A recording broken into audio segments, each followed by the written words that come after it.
Қайырлы күн достар. Бүгін мен сіздермен хит болып жатқан Банофи пай пирогының рецептімен бөлісетін боламын. Бұл пирогты да өзім бірінші рет жасап көрдім және маған дәмі өте қатты ұнады. Сіздер де осы пирогты міндетті түрде менімен бірге жасап көріңіздер. Ол үшін бізге ұн және ұнның үстіне 2 ас қасық қантымызды қосып, жақсылап біріктіріп, содан соң маргаринімізді теркадан өткізетін боламыз. Мен пампушка маргаринін алдым. 180 грамм маргаринді теркадан өткіземіз. Барлық құрамын мен сіздерге описание бөлімінен толық жазып кететін боламын. Бізде бұл жерде песочный қамыр дайын болу керек. Және осыны бастайған кезде 180 градуста микротолқын пешімізді алдын ала қыздырып дайындап қойсаңыздар болады. Міне қолмен біріктіріп, барлығын біркелкі ұнмен барлығын араластырып біріктіргеннен кейін бөлме температурасындағы 1 дана жұмыртқамызды алып, қамыр илейтін боламыз. Қамырымыз жұмсақ, қолға жабыспайтындай болып шығуы керек. Бұл пирог өте тез дайын болады, өйткені қамырымызды тоңазытқышқа салып, жарты сағат қоюға міндетті емес. Және менің пирогым 1 сағаттың ішінде дайын болды. Міне осындай қолға жабыспайтын қамыр дайын болды. Енді осындай формамызға саламыз. Менің формамның диаметрі 28 сантиметрлік диаметр. Міне осылай бортиктарын жасап, біркелкі қылып, қолмен осылай жаймалап, бортиктарын жөндеп аласыздар.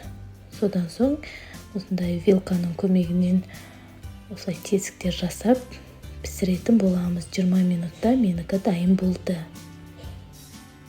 Міне пісті, осылай болып дайын болады. Ал енді біз кремін дайындайтын боламыз. Бізге креміне салқындатылған 33% сливки қажет болады. Қант пен сливкиді осылай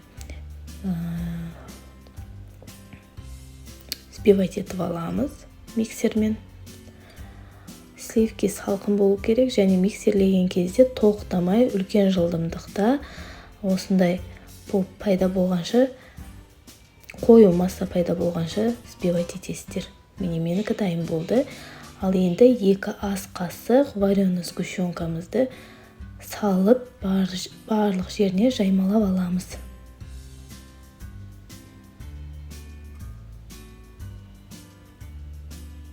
Біздің пирогымыз өте қатты, тәтті болмайды. Бір күшті дәм болады. Міндетті түрде жасап, сіздерде дәмін көруге кеңес етемін. Әркімнің қолынан келеді деп ойлаймын. Міне осылай жаймалап алғаннан кейін бізге 2 банан керек болады. Маған 2 банан жеткілікті болды.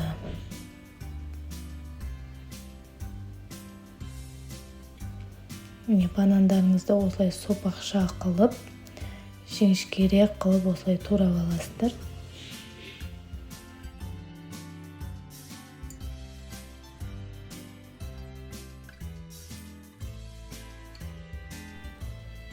Содан соң дәл видеодағыдай тізіп шығасыздар.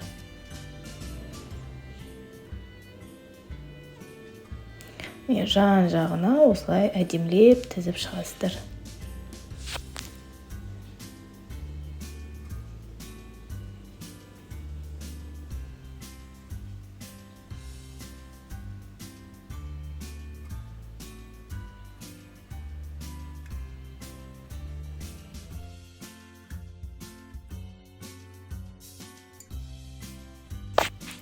Ал енді тізіп болғаннан кейін біз арнайы осындай кондитерлік мешокқа жаңағы сливкидан жасалған кремімізді осылай әдемілеп жан-жағына осылай сығып әдемілеп шығамыз.